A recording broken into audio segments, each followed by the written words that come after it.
Zákony mají chránit lidi, udržovat pořádek a občas tě nechat přemýšlet, jestli náhodou nejsi ve špatném vesmíru. Dneska se podíváme na 5 nejstupidnějších zákonů, které vážně existují. Vypni mozek a poslouchej. První zákaz umírat v britském parlamentu. Začínáme hned zostra. Ve Velké Británii je technicky nelegální umřít v budově parlamentu. Jo, slyšíš správně. Takže až ti bude ouvej, radši to vytáhni ven, protože jinak si postmortem zločinec. Možná ti pak dají pokutu do hrobu. Druhý zákaz splachování po 22. hodině. Švýcarsko. Ve Švýcarsku nesmíš v některých bytech po 10. večer spláchnout záchod. Proč? Protože to prý ruší sousedy.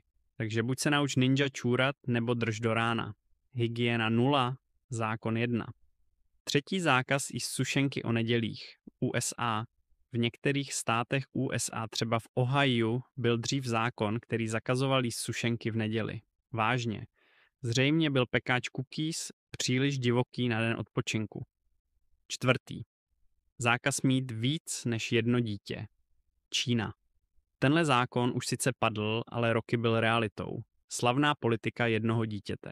Jasně, to není vtipný stupidní zákon. Spíš takový ten wow, to vážně někdo myslel vážně? Výsledkem byly miliony neregistrovaných dětí. Bravo. Pátý zákaz. Opilým lidem mít krávu. Skotsko. A zakončíme to vesele. Ve Skotsku je nelegální, aby opilý člověk vedl krávu.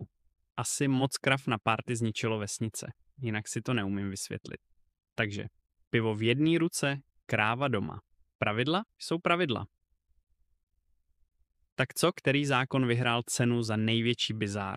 Napiš mi do komentářů a jestli chceš další díl, dej like, nebo přísahám, že tě nechám vést krávu ve Skotsku. A opilýho